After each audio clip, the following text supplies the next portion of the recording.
오늘의 말씀은 하나님이 원하시는 긍휼의 예배라는 제목으로 마태복음 9장 9절에서 13절 말씀입니다. 저와 성도님들이 서로 교독함으로 읽도록 하겠습니다. 제가 먼저 읽겠습니다. 예수께서 그곳을 떠나 지나가시다가 마태라 하는 사람이 세간에 앉아있는 것을 보시고 이르시되 나를 따르라 하시니 일어나 따르니라. 예수께서 마태의 집에서 앉아 음식을 잡수실 때 많은 세리와 죄인들이 와서 예수와 그의 제자들과 함께 앉았더니 바리새인들이 보고 그의 제자들에게 이르되 어찌하여 너희 선생은 세리와 죄인들과 함께 잡수시느냐. 예수께서 들으시고 이르시되 건강한 자에게는 의사가 쓸데없고 병든 자에게라야 쓸데있느니라. 함께 읽겠습니다. 너희는 가서 내가 긍휼을 원하고 제사를 원하지 아니하노라 하신 뜻이 무엇인지 배우라. 나는 의인을 부르러 온 것이 아니요 죄인을 부르러 왔노라 하시니라. 아멘. 격렬한 환영을 감사드립니다. 네. 감미로운지는 잘 모르겠는데 예쁘게 봐주셔서 감사합니다. 특별한 강사 모셨다고 해서 기대하셨을 텐데 매번 보던 얼굴이라서 참 송구한 마음이지만 저는 참 이 자리 설교자로 설 때마다 두렵고 떨리는 마음으로 서는 것 같습니다. 오늘도 주실 말씀을 통하여서 하나님이 예비하신 풍성한 은혜를 함께 나누는 저와 여러분들이 되길 소망합니다. 함께 기도하고 말씀 나누도록 하겠습니다. 사랑하는 주님, 이 시간 겸손히 주님의 말씀 앞에 엎드립니다. 말씀의 은혜로, 예비하신 은혜로 채워주시고 주님의 영광만 온전히 드러나는 우리의 예배가 되게 하여 주시옵소서. 그리 행하실 주님 찬양하며 예수 그리스도의 이름으로 기도드렸습니다. 아멘. 우리는 지난주부터 예배라는 주제로 함께 말씀의 은혜를 나누고 있습니다. 오늘날 우리가 이 시대를 한번 살펴보면은 정말 예배의 홍수라고 불려도 좋을 만큼 수많은 예배가 곳곳에서 드려지고 있습니다. 특히나 코로나 시기를 지나면서 온라인 예배까지 더해지니까 이제는 시간과 공간을 초월해서 우리가 마음만 먹으면은 어디서든지 예배를 드릴 수 있게 되었습니다. 그런데 이렇게 수많은 예배 속에서 정말 하나님이 기뻐하시는 예배는 얼마나 될까요? 정답은 천국 가서 하나님께 여쭤봐야겠지만 모든 예배를 하나님이 다 기뻐 받으시지는 않을 것 같다라는 생각이 잠깐 스쳐 지나가기는 합니다. 왜냐하면 그렇게 수많은 예배가 드려지는 와중에서도 이 세상은 변하지 않고 있기 때문이죠. 정말 모든 예배가 제대로 드려지고 있다면요, 세상이 변해야 정상입니다. 우리 민족이 복음화될 뿐만 아니라 전 세계가 그 하나님의 이름 앞에 엎드려져야 정상이죠. 근데 그렇지 않습니다. 수많은 예배가 있지만 정작 하나님께서 찾으시고 원하시는 그 예배자가 그만큼 적다는 증거이기도 하겠죠. 우리의 삶에, 우리가 살아가는 그 삶의 현장 가운데 하나님의 능력이 나타나지 않는 것도 마찬가지인 것 같습니다. 우리가 변화되지 않고 우리의 삶이 바뀌지 않는 것도 우리의 예배가 힘을 잃었기 때문이죠. 그렇다면 과연 하나님이 찾으시는, 하나님이 원하시는 예배자는 누구일까요? 하나님은 과연 어떤 예배를 받기를 원하시는 걸까요? 오늘 이 말씀을 통하여서 하나님이 원하시는 예배가 무엇인지를 좀 깊이 함께 묵상해보는 시간이 되었으면 좋겠어요. 그리고 여태까지, 지금까지 우리가 드려왔던 그 예배의 모습에서 한 단계 더 나아가서 주님이 원하시는 그런 참된 예배자의 중심을 온전히 회복하는 은혜가 있기를 축복합니다. 우리 함께 9절 말씀을 같이 함께 읽겠습니다. 예수께서 그곳을 떠나 지나가시다가 마태라 하는 사람이 세간에 앉아있는 것을 보시고 이르시되 나를 따르라 하시니 일어나 따르니라. 길을 가던 예수님께서 한 사람을 발견했어요. 그 사람의 이름이 뭡니까? 마태입니다. 오늘 이 9절을 보면요, 마태가 세관에 앉아있는 것을 예수님이 지나가시다가 보셨다라고 기록합니다. 이 마태가 있는 세관은요, 갈릴리 북부 쪽에 있는 항구 도시인 가버나움이라는 곳이에요. 무역의 중심지였고요. 자연스럽게 로마 제국의 관할 세관이 그곳에 위치해 있었습니다. 이곳 세관에서 세금을 징수하는 역할을 하는 사람을 뭐라고 부르죠? 세리, 그쵸? 세리라고 불렀는데요. 마태가 그 세리 중에 한 사람이었던 거예요. 세리는 당시 유대 사회에서 어떤 존재였는지 이미 다 아시죠? 멸시와 천대를 받는 그런 직종 중에 하나였습니다. 왜냐하면 세금을 징수할 때 일반적으로 받아야 하는 것보다 더 많은 세금을 받아서 자신들의 주머니를 채워넣는 경우가 일반적이었거든요. 그것도 로마 제국을 위해서 일하면서 동족의 세금으로 배를 불리는, 그러니까 나라를 팔아먹은 역적과 같은 취급을 당한 거예요. 특히나 이 유대인들에게 있어서 세리는요, 죄인의 대명사였습니다. 함께 상종하지 않았고요, 대놓고 무시하고 멸시하는 존재가 세리였던 거죠. 그런 세리 마태가 오늘 세관에 앉아 있었다라고 합니다. 그리고 마침 예수님이 그곳을 지났는데 세관에 앉아 있는 마태를 보신 거예요. 보통 우리가 세관이라고 하면 어떤 이미지가 떠오릅니까? 보통 동사무소, 어떤 사무실, 시청이나 공기와 같은 사무실 건물을 생각하는데, 이 성경이 말하는 세관은 우리가 생각하는 그런 건물이 아니에요. 당시 이스라엘의 세관은요, 로마 제국으로 보낼 세금을 걷는 곳이었는데, 그러니까 상인들이 많이 다니는 길 어귀 한쪽에 그냥 테이블 하나 딱 펴놓는 게 전부였어요. 그러니까 오며 가며 사람들이 언제든지 그 마태를 볼 수 있는 오픈된 공간이었던 거죠. 그렇게 세관에 있는 앉아 있는 마태를 예수님이 보신 거예요. 이 구절에 기록된 보시고라는 단어는요, 그냥 우리의 그 육의 눈으로 보았다, 바라보았다 이런 뜻이 아닙니다. 그 중심을 꿰뚫어 봤다, 유심히 주목하여 보았다, 들여다보았다라는 뜻이에요. 마태의 모습은요, 겉으로 봤을 땐 상인들의 물품을 확인하고 또 세금을 매기고 행정 업무를 보는 그런 마태의 모습을 통해서 사람들은 세상적으로 버젓한 직장이 있고 또 성실한 사람, 아무 문제도 없는 그런 사람처럼 비춰졌을 거예요. 그런데 예수님이 보신 것은요, 그 겉모습이 아니라는 거죠. 그의 중심이었다는 것입니다. 그렇다면 예수님이 보신 마태의 중심은 어떠했을까요? 마태는요, 사실상 오늘 본문의 상황에서 예수님을 처음 만난 것처럼 기록되어 있지만요, 이미 이전에도 예수님을 만난 적이 있습니다. 엄밀하게 말하자면 예수님을 만났다라고 하기보다는 저기 저 멀리 산등성이 위에서 수많은 사람들을 앞에 두고 말씀하시는 예수님의 모습을 보고 귀로 들은 적이 있는 거죠. 오늘 이 마태복음 9장 앞부분을 보면 어떤 말씀이 기록되어 있죠? 예수님의 산상수훈이 기록되어 있습니다. 자세히 읽어보시면요, 직접 그 상황에 있지 않고는 기록할 수 없는 말씀들이 기록되어 있어요. 그러니까 이 말씀을 누가 기록했죠, 여러분? 마태가 기록한 거예요.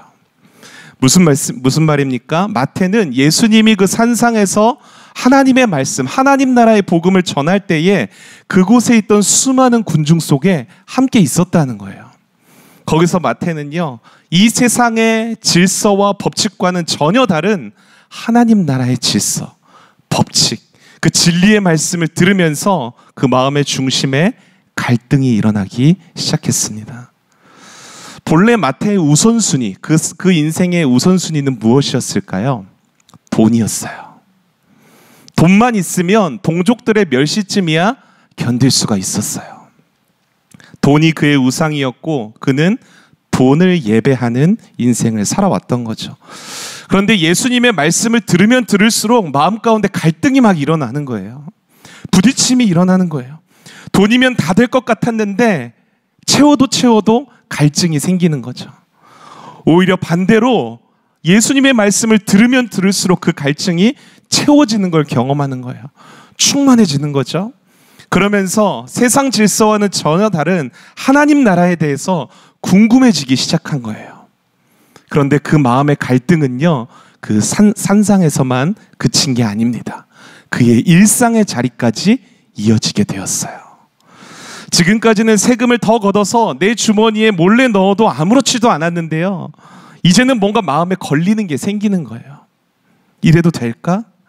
돈이 최고인 줄 알았는데요, 이제는 동족들의 상황과 또 나를 향한 그 시선들이 눈에 들어오기 시작하는 겁니다. 천국의 복음을 듣고서부터 계속해서 마태의 중심에는요, 그런 갈등이 일어나게 돼요. 그리고 그것은 그의 인생의 가장 우선순위에 놓여 있었던 우상의 자리, 돈을 예배했던 그 세리의 자리에서 절정을 이루게 됩니다. 여러분, 바로 그때 예수님께서 그 마태의 중심을 들여다보신 거예요. 그때 예수님이 뭐라고 말씀하십니까? 나를 따르라. 그리고 곧이어 마태의 반응이 기록됩니다. 일어나 따르니라. 여기서 일어나다라는 단어는요, 단지 그가 앉아있는 의자에서 일어났다, 물리적으로 일어났다, 그런 뜻이 아니라요, 그가 그토록 지금까지 붙잡고 있었던 가치관, 삶의 우선순위를 고집하며 살아왔던 그 세리의 자리에서 일어났다라는 뜻입니다. 그리고 따르니라 라는 말은요, 단지 예수님이 가는 방향을 뒤따라갔다, 그 말이 아니라요, 그가 가는 방향에서, 그가 가는 인생의 방향에서 돌이켜서 예수님이 가르침과 방향성을 동의하며 함께 예수님과 동행했다, 그 방향성을 추구했다, 이런 뜻입니다. 다시 말해, 돈을 예배했던 이 세리 마태가요, 이제는 예수님을 예배하는 예배자로 변화되었다는 것을 우리에게 알려주는 것입니다. 이처럼 예배자라는요, 삶의 우선순위, 방향성이 주님께로 전환되는 과정을 반드시 거쳐야만 합니다. 예배란 예배의 대상에게 가장 큰 가치를 올려드리는 행위입니다. 그런 의미에서 마태는 돈이라는 그런 우상을 숭배하고 있었던 죄인이었던 거죠. 자신이 우상을 예배하는 죄인이라는 사실도 모른 채 그 길로 그냥 가고 있었던 거예요. 그러나 우연한 기회에, 아니 하나님의 그 섭리 가운데 산상에서 선포되는 하나님 나라의 복음을 듣게 됩니다. 그로 인해 내면의 갈등이 일게 되죠. 결정적으로 주님의 부르심 앞에서, 나를 따르라 부르심 앞에서 그의 모든 가치관이 무너져 내립니다. 자신의 우상을 내려놓고 일어나 주를 따르기로, 주님이 가시는 길, 주님이 말씀하시는 방향에 동의하며 순종하기로 결단합니다. 여러분, 바로 이 모든 과정이 예배예요. 많은 성도님들이 예배에 대해서 오해하고 있을 때가 많이 있습니다. 감동적인 가사와 내 마음을 이해해주는 그 찬양을 부르면서 막 손을 들고 눈물을 흘리면 막 예배를 잘 드린 것 같아요. 은혜 받았다고 생각합니다. 유명한 목사님들의 유창한 설교나 또 설교를 듣거나 또 기도회에서 내 감정을 다 쏟아놓고 그렇게 기도하고 나면 정말 은혜가 충만한 예배였다라고 생각합니다. 물론 그 모든 게, 우리의 모든 행위가 틀렸다는 것은 아닙니다. 중요한 것은 예배는 주님의 부르심 앞에 나의 모든 우상들을 내려놓고 그 자리에서 일어나 주를 따르는 결단과 순종이 있어야 한다라는 것입니다. 그것이 없는 찬양과 그것이 없는 눈물은요, 그저 일시적인 감동과 감정뿐입니다. 그렇게 되면 삶에 아무런 변화가 생기지 않아요. 능력이 없습니다. 그래서 항상 우리의 신앙생활이 제자리 걸음일 수밖에 없는 것입니다. 여러분, 자신의 우상을 내려놓고 그 주를 따르는 결단과 순종이 있기까지 마태에게는 어떤 일이 일어났습니까? 천국 복음의 말씀이 들어왔어요. 그것이 자신의 가치관과 갈등이 되었습니다. 여러분, 우리가 믿는 기독교의 이 말씀은요, 단지 듣기 좋은 명언이나 교훈이 아닙니다. 생명을 살리고 변화시키신 살아계신 하나님의 능력인 줄로 믿습니다. 그 말씀은요, 단지 우리의 마음을 감동시키는 데서 그치지 않습니다. 세상을 살아가면서 자라난 그 세상 질서와 가치관과 갈등을 일으키게 만들어요. 그래서 설교를 들으면서 여러분, 우리 마음이 편안해서는 안 됩니다. 불편해야 됩니다. 내 안의 양심을 그 말씀이 건드리고 찌르고 세상 가치관, 내 안에 있던 그 가치관들과 충돌을 일으키고 그 죽음의 길에서 생명으로 전환하는데 여러분, 어떻게 편안할 수가 있겠습니까? 말씀을 깊이 묵상하면 묵상할수록, 들으면 들을수록 우리의 내면에 갈등이 일어나야 돼요. 바뀌어야 할 영역들, 고쳐야 할 영역들, 변화되어야 할 나의 습관들이 하나하나 낱낱이 다 드러나야 합니다. 지금까지 살아왔던 내 방식과는 전혀 다른 그 하나님 나라의 질서와 방식 앞에서 무엇이 진리인지 분별하는 싸움이, 영적 전쟁이 일어나야 돼요. 그것은 단지 말씀을 들을 때 이 예배 자리에서만 그쳐서는 안 됩니다. 마태처럼요, 삶의 자리, 자신이 살아왔던 그 삶의 방식과 가치관이 있는 그 세리의 자리, 그 세리의 자리에서도 동일하게 갈등이 일어나야 돼요. 여러분, 세상은요, 우리 아이들을 학벌의 노예로 만들려고 합니다. 신앙과 또 하나님을 예배하는 것보다도요, 지금은 공부할 때잖아, 지금은 좋은 대학 가고 좋은 성적을 받아야 할 때이니까 이런 거짓된 협박으로요, 우리 마음을 조급하게 만들어요.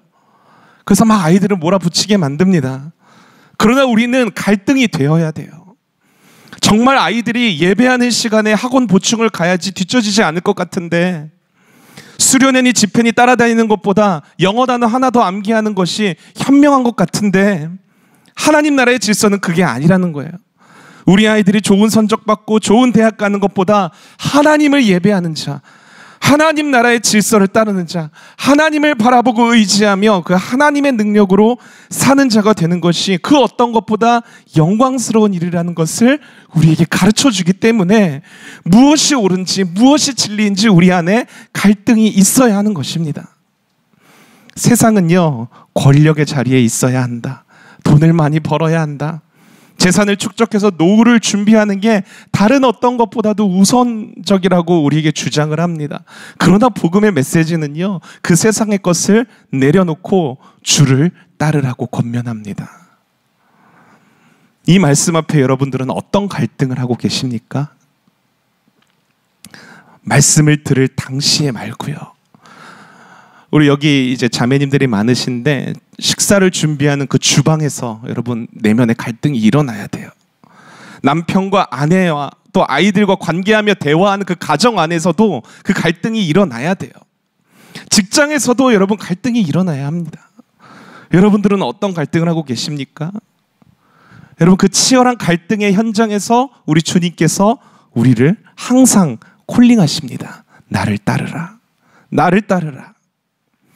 여러분, 이 주님의 콜링은요, 우리의 갈등의 자리에서 일어나서 그 세상의 가치관과 우리가 붙들고 있었던 우상들을 내려놓고 주님의 말씀을 따르라는 부르심인 거예요.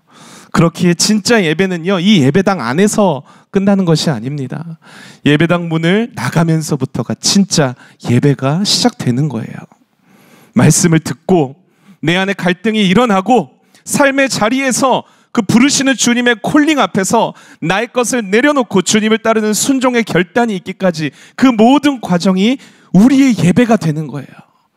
그러니까 예배를 잘 드렸다 함은 그 모든 것을 우리가 온전하게 하나님께 순종했다라는 것을 말하는 것입니다. 하나님이 찾으시는 진정한 예배자는요, 그렇게 말씀을 부여잡고 갈등하며 몸부림치며 나를 따르라 말씀하시는, 콜링하시는 그 주님의 부르심에 순종하는 사람입니다. 그 사람을 하나님이 찾으시는 거예요. 거기서부터 우리의 삶에 변화가 일어나기 시작합니다. 하나님의 말씀의 능력이 일하기 시작합니다. 그래서 이 말씀을 성경으로 기록한 마태는요, 그것을 깨달은 거예요. 말씀 앞에서 갈등하며 몸부림치는 그 순간부터 나의 예배가 시작되었구나. 그래서 여러분, 오늘 본문에서 자신의 이름을 뭐라고 기록합니까? 마태라고 기록하죠. 마태는요, 헬라식 이름인데요, 하나님의 선물이라는 뜻입니다. 본명은 아마 아시나요? 본명을 레위입니다. 레위라는 히브리식 이름인데요, 많은 학자들에 의해서 예수님을 만난 이후에 이 마태라는 하나님의 선물이라는 이름을 새롭게 받은 걸로 알려져 있어요. 근데 이상한 점이 하나 있죠. 이 똑같은 본문을 기록한 마가복음과 누가복음에서는요, 이 사건을 레위라는 이름으로 기록을 했어요. 당연하죠. 예수님을 처음 만난 장면이니까 아직은 레위라는 이름으로 기록하는 게 맞습니다. 그런데 마태복음에서만큼은요, 마태 자신이 자신의 이름을 뭐라고 기록합니까? 마태라고 기록합니다. 왜 그랬을까요? 마태는요, 깨달은 거예요. 산상수훈을 듣고 오늘 예수님이 나를 부르시기 그 전에 예수님이 선포하신 말씀을 듣고 자신의 내면의 갈등과 몸부림이 일어나는 그 순간부터 나는 이미 하나님을 예배하는 예배자가 되었다. 하나님의 선물을 받은 자다. 말씀으로 이미 주님을 만났고 변화가 시작되었고 하나님께서 주신 구원의 선물을 받은 하나님의 사람이 되었다. 이 사실을 깨달으니까요, 세관에 앉아 있었던 오늘의 이 본문에서부터 마태라고 기록한 거예요. 사랑하는 성도 여러분, 여러분들 안에도 이 갈등이 있으십니까? 도전이 있고 말씀을 붙들고자 하는 열망과 몸부림이 있으십니까? 여러분, 거기서부터 우리의 예배가 시작되는 거예요. 하나님께서는요, 오늘 이 자리에서 그러한 갈등이 일어나는 한 사람의 예배자를 찾고 계세요. 오늘 이 예배당 문을 나가는 그 순간부터 주님께서 우리를 계속 따라다니시면서 콜링하실 거예요. 나를 따르라. 네가 있는 그 자리에서 일어나서 내 말씀을 붙들어 순종하거라. 거기에 진리가 있잖아. 거기에 승리가 있잖아. 거기에 나의 영광이 있단다. 여러분, 이 말씀에 순종하며 결단하는 저와 여러분들이 될 수 있기를 주님의 이름으로 축원합니다. 우리 이어서 10절 말씀을 함께 읽겠습니다. 예수께서 마태의 집에 앉아 음식을 잡수실 때에 많은 세리와 죄인들이 와서 예수와 그의 제자들과 함께 앉았더니, 여러분, 마태의 결단과 순종을 보신 예수님의 다음 행적이 너무나도 중요합니다. 어디로 가십니까? 놀랍게도 마태의 집으로 가십니다.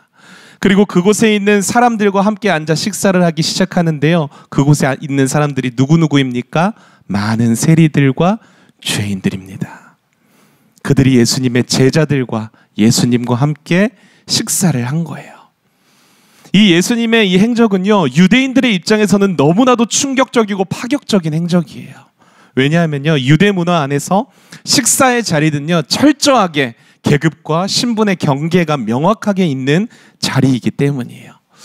우리 한국처럼 밥 먹으러 갈래? 누구나 이렇게 같이 식사를 할 수 있는 그런 게 아니라요, 누군가와 식사를 같이 한다는 것은 그 사람이 나와 동일한 신분과 계급과 동질성을 갖습니다 라는 것을 드러내는 행위예요. 예수님이 지금 누구와 함께 식사를 하신다고요? 세리와 죄인들입니다.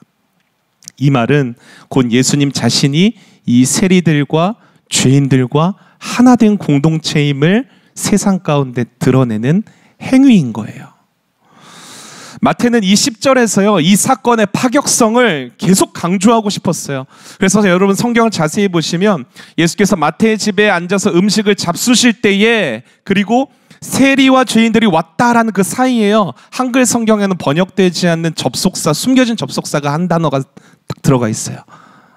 헬라어로 이두라는 단어인데요, 이 단어는요, 뒤에 나오는 말을 강조하고 싶을 때, 뭔가 뒤에 나오는 말들이 여태까지 있었던 말과는 전혀 다른 새로운 어떤 개념들을 설명하고자 할 때, 그 내용을 부각시켜서 특별함을 나타내고 싶을 때 쓰이는 용법이에요. 헬라어의 용법. 직역하면 이렇습니다. 예수께서 마태의 집에 앉아서 음식을 잡수실 때에, 보라, 여러분들 보십시오, 많은 세리들과 죄인들이 와서 예수와 그의 제자들과 함께 앉아 있습니다. 마태는 지금 이걸 강조하고 싶었던 거예요. 자, 이제 앞으로 펼쳐질 내용은 지금까지의 질서와는 전혀 다른 새로운 질서와 원리야. 세상에서는 죄인이라고 손가락질 받고 멸시받던 죄인들과 세리들이었지만, 예수님의 그 부르심 가운데 순종하며 주를 따르겠다고 모인 자들을 주님과 한 테이블에 앉을 수 있게 해주신, 주님과 동질성을 가진 존재로 회복하게 하시는 은혜가 베풀어지는 그 반전의 공간, 이 반전의 공간이 너희들에게도 펼쳐질 거야. 여러분, 오늘날 이 반전의 공간이 어디입니까? 주님과 함께 먹고 마시는 성만찬이 베풀어지는 예배가 되는 것입니다. 그래서 이 예배가 드려지는 교회는요, 세상의 질서에 따라 차별하지 않아야 합니다. 세상에서 아무리 잘 나가는 사람이라도 교회에서 똑같이 대접받고, 세상에서 별로 인정받지 못한다고 해서 교회에서 무시받아서 되는 것은 아닙니다. 누구나 동일하게 회복의 은혜를 누릴 수 있는 예수 그리스도와 하나 되는 반전의 공간이 바로 이곳이기 때문이에요. 계급이 있어서도 안 됩니다. 여러분, 직분은요 계급이 아니에요. 장로님보다 목사님이 높잖아. 그럼 뭐 권사님이랑 집사님 중 누가 높아? 이런 걸 논해서는 안 돼요, 여러분. 직분은요 섬김의 바운더리입니다. 얼마만큼 더 섬길 수 있는지 섬김의 영역이고요. 하나님이 세운 영적 질서인 것이지 그것이 계급이 되어서 차별되어서는 안 되는 것입니다. 교회가 하나님의 은혜로 회복되는 이 반전의 공간이 되기 위해서는요, 예수님이 그랬듯이 우리 또한 그 공간 안에 있는 우리 또한 서로를 위해 희생하고 섬기는 자리로 나아가야 합니다. 그래서 세상 사람들이 교회 안에 처음 이렇게 딱 들어오게 되면은요 충격을 받아야 돼요. 딱 들어왔을 때, 교회 안에 들어왔을 때 충격을 받아야 됩니다. 세상과는 전혀 다른 질서로 모여있는 이들을 보면서, 그 예배하는 이들을 보면서, 교제하는 교회를 보면서, 아니 어떻게 이럴 수가 있는 거지? 이렇게 되어야 하는 거예요. 세상에서는 대접받고 높은 자리에 있는 사람들이 교회에서는 오히려 더 겸손히 희생하며 섬기는 모습을 보면서, 낮은 자리에 있는 모습을 보면서 세상 사람들이 이해할 수가 없어야 되는 거예요. 더 나아가서 이런 마음이 들어야 합니다. 와, 진짜 여기라면 나 같은 사람도 주님과 하나 될 수 있겠구나. 세리와 죄인들과도 함께 하신 주님이라면, 그런 용서와 회복의 은혜가 쏟아지는 그런 반전의 공간이라면 나 같은 죄인도 주님의 은혜를 누릴 수가 있겠구나. 예배 안에서 여러분 이 마음을 느낄 수 있어야 하는 거예요. 그러기 위해서는요, 예배하는 한 사람 한 사람이 먼저 매 순간 드려지는 그 예배 가운데 그 반전의 은혜를 먼저 우리가 경험을 해야 됩니다. 주시는 말씀 안에 우리의 우상들이 무너져야 하고요, 세상과는 전혀 다른 생명과 진리의 질서 안에서 우리가 먼저 반전되는 회복의 은혜를 우리가 먼저 경험해야 합니다. 그 반전의 은혜를 경험한 사람들이 세상을 바꿀 수 있는 믿음의 사람으로 설 수 있는 거예요. 세상이 감당치 못할 믿음이라고 하잖아요, 성경에서. 그 믿음은요 반전의 은혜를 경험한 사람들만 가질 수 있는 거예요. 세상의 질서가 도저히 그 사람을 담아내지 못하거든요. 저는 이 자리에 있는 저와 여러분들이요, 매일 예배를 통해서 날마다 반전의 은혜 안에 거할 수 있기를 주님의 이름으로 축복합니다. 그렇게 마태의 집은요 반전의 공간이 되었어요. 세리와 죄인들이 함께 예수님과 식탁의 교제를 나눕니다. 그런데 그런 모습을 이해하지 못하는 무리들이 있었어요. 우리 11절 말씀을 한번 같이 읽어보겠습니다. 바리새인들이 보고 그의 제자들에게 이르되 어찌하여 너희 선생은 세리와 죄인들과 함께 잡수시느냐. 이 바리새인의 질문은요, 당시 유대 종교를 믿는 유대인들이라면 누구나 갖고 있는 보편적이고 일반적인 생각이었어요. 아니 어떻게 예수님이 저 죄인들과 세리들과 함께 식사할 수 있는 거지? 그러니까 그 반전의 공간 안에 벌어지는 일들을 이해하지 못한 거예요. 근데 그게 당연했어요. 그래서 당시 예수님을 믿는 사람들에게도 똑같은 시선으로 바라본 거예요. 왜 저들은 죄인들과 함께하지? 왜 고아와 과부와 병들고 장애인들과 왜 함께하는 거야? 이해할 수 없는 거예요, 세상이. 여기에 대한 예수님의 대답을 주목해야 됩니다. 우리 12절을 같이 읽겠습니다. 예수께서 들으시고 이르시되 건강한 자에게는 의사가 쓸데없고 병든 자에게라야 쓸데있느니라. 이 예수님이 하신 말씀은요, 유대 사회 안에서 누구나 알아들을 수 있는 하나의 관용어 같은 표현이에요. 보통 우리가 이해하기로는 죄인들처럼 구원이 필요한 자들에게만 예수님이 필요하다, 뭐 이런 뜻으로 받아들입니다. 그런데 예수님께서 이 말씀을 하신 특별한 이유가 있어요. 이 문장에서 우리는 한 단어에 주목해야 합니다. 그렇다면 병든 자는 누구인가? 여러분, 이 말씀을 듣는 바리새인의 입장에서 생각해 보세요. 바리새인의 입장에서 건강한 사람은 누구라고 생각할까요? 자기들, 그죠? 자기들이라고 생각해요. 그럼 병든 자들은요? 세리와 죄인들, 그렇죠? 근데 이 말씀을 하신 예수님의 의도는 그 반대예요. 왜냐하면 예수님께는요, 이 반전의 공간 안에서 그 회복의 은혜를 경험한 세리와 죄인들이 이제 건강한 자들이거든요. 그렇다면 병든 자들은 누구입니까? 바리새인들이에요. 왜 바리새인들을 병든 자라고 표현하신 걸까요? 바로 여기에 오늘 이 전체 말씀의 핵심적인 가르침이 담겨져 있습니다. 우리 13절을 함께 한번 읽어보겠습니다. 너희는 가서 내가 긍휼을 원하고 제사를 원하지 아니하노라 하신 뜻이 무엇인지 배우라. 나는 의인을 부르러 온 것이 아니요 죄인을 부르러 왔노라 하시니라. 여러분, 이 말을 들은 바리새인들은요 엄청나게 자존심이 끓겼을 거예요. 충격을 받았을 거예요. 왜냐하면 그들은 이스라엘의 선생들이었어요. 누구를 가르치긴 했어도요 배우다니요, 누구한테. 그것도 제사를 원하지 않습니다. 제사를 원하지 않는다라는 이 말은요 유대 종교 안에서는 너무나도 해서는 안 될 불경스러운 말이었어요. 그들에게 1순위, 바리새인과 유대인들에게 1순위는 뭡니까? 제사입니다. 그렇다면 이 말씀을 하신 예수님의 의도는 무엇입니까? 예수님이 이 말씀을 하실 때요 인용한 한 인물이 있어요. 누구냐면 바로 다윗입니다. 여러분, 시편 51편 16절에서 17절까지 말씀을 같이 읽어보겠습니다. 시작. 주께서는 제사를 기뻐하지 아니하시나니 그렇지 아니하면 내가 드렸을 것이라. 주는 번제를 기뻐하지 아니하시나이다. 하나님께서 구하시는 제사는 상한 심령이라. 하나님이여 상하고 통회하는 마음을 주께서 멸시하지 아니하시리이다. 여기서 다윗은 주께서 원하시는 것이 제사가 아니라고 했어요. 뭐라고 합니까? 상한 심령이다 라고 고백합니다. 이 말이 무슨 뜻일까요? 여러분, 이 다윗이 이 시를 언제 썼는지를 잘 보셔야 돼요. 성경책을 보면요 시편 51편의 제일 처음에 이렇게 파란색 글씨로 표제어가 이렇게 적혀 있어요. 다윗의 시, 인도자를 따라 부르는 노래. 다윗이 밧세바와 동침한 후 선지자 나단이 그에게 왔을 때. 여러분, 다윗이 밧세바를 범하였을 때가 언젠지 아십니까? 다윗의 인생이요 가장 정점에 있었을 때요. 이스라엘이 가장 강성할 때. 이제 더 이상 다윗이 전쟁터에 앞장서서 출전하지 않아도 이스라엘이 승승장구할 때, 이때도요 이미 나라는 전쟁 중이었는데요 왕이었던 다윗은 왕궁 안에 있었어요.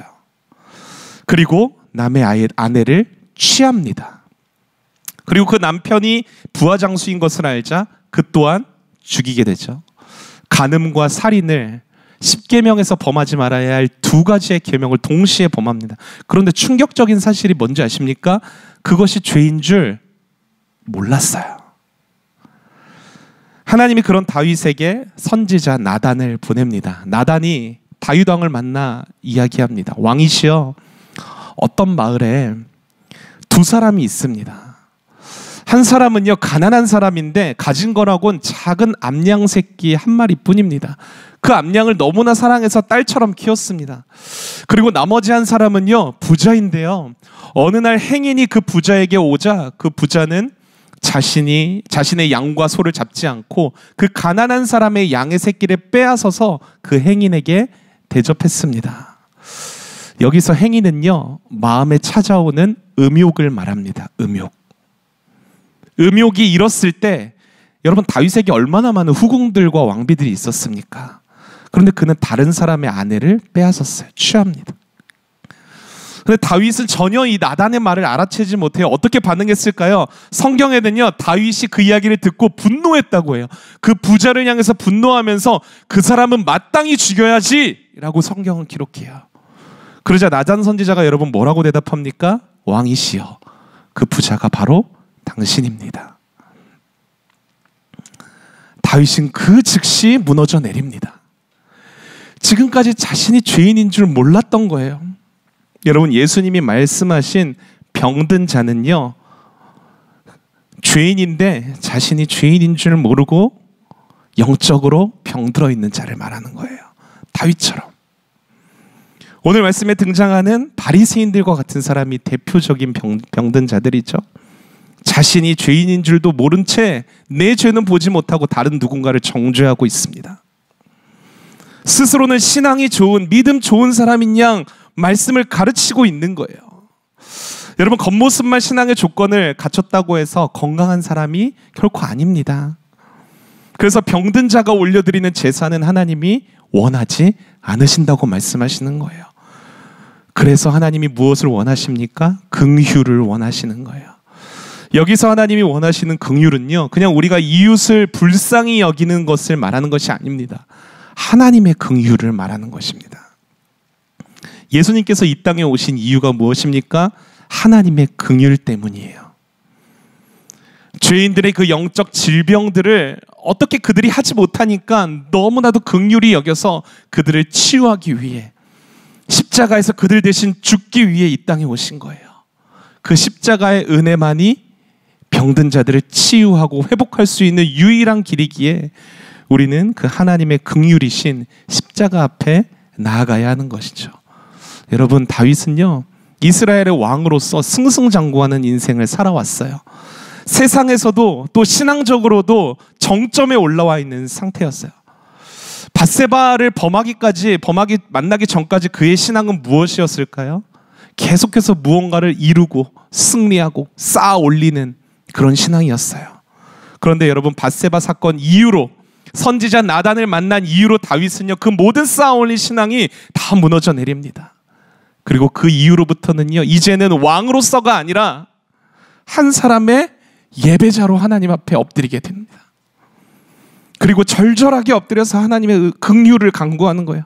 하나님, 저는 하나님의 긍휼이 없이는요, 단 하루도 살 수가 없습니다. 주님의 긍휼이 저에게 필요합니다. 이것이 다윗이 하나님께 올려드린 이 상한 심령의 예배인 거예요. 긍휼의 예배. 우리 또한 이런 예배자로 서야 할 줄로 믿습니다. 여전히 내 안에 사라지지 않는 그 죄의 흔적들, 죄인 줄도 모르고 무뎌져서 그냥 내가 교회 다니고 있고 예배도 드리고 있고 신앙생활 하니까 그저 믿음의 사람으로 보여지기에만 바빴던 병든 모습들이 여러분 우리 안에 있는지 이 시간 돌아봐야 합니다. 우리 모두가 이 다윗과 같아야 해요. 쌓아 올리는 신앙은 이제 그만하고 가장 밑바닥에 엎드려서 절절하게 하나님의 긍휼을 구하는 예배자로 서야 하는 거예요. 하나님, 저도 마찬가지예요. 저도 다윗처럼요, 긍휼이 없이는, 주님의 긍휼이 없이는 단 하루도 살 수 없습니다. 주님, 나를 구원해 주십시오.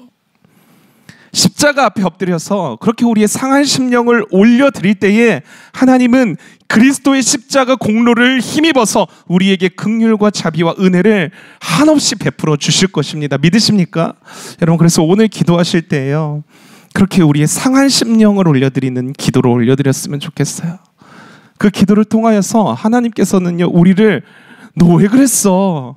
아니 난 너 못 받아줘. 이런 하나님이 아니시잖아요. 하나님은요, 맨발로 뛰쳐나와서 우리를 끌어안아 주실 것입니다. 긍휼의 품으로 안아 주실 거고요, 다시금 일으켜 주실 거고, 회복시켜 주실 거고, 반전의 은혜와 승리를 경험하게 하실 줄로 믿습니다. 그런 하나님이 찾으시는 긍휼의 예배자가 저와 여러분들이 될 수 있기를 주님의 이름으로 축원합니다. 함께 기도하며 나아가겠습니다. 사랑과 자비가 풍성하신 하나님 아버지, 오늘도 허물지고 연약한 우리의 모습을 외면치 않으시고 한없는 긍휼로 회복시키시고 다시 일어설 은혜를 주시니 참으로 감사를 드립니다. 매 순간 하나님의 긍휼로 살아야 하지만 여전히 우리의 힘과 교만함으로 살려 했던, 하나님보다 다른 어떤 것들을 예배했던 우리의 이 있는 모습 그대로 이 시간 주님의 십자가 앞에 엎드립니다. 주님의 긍휼이 없이는 단 하루도 살 수 없음을 고백하오니 오늘 이 시간을 통하여서 다시 한번 회복과 반전의 은혜 안에 거하는 우리가 되게 하여 주시옵소서. 그렇게 행하실 주님의 이름을 찬양하며 예수 그리스도의 이름으로 기도드렸습니다. 아멘.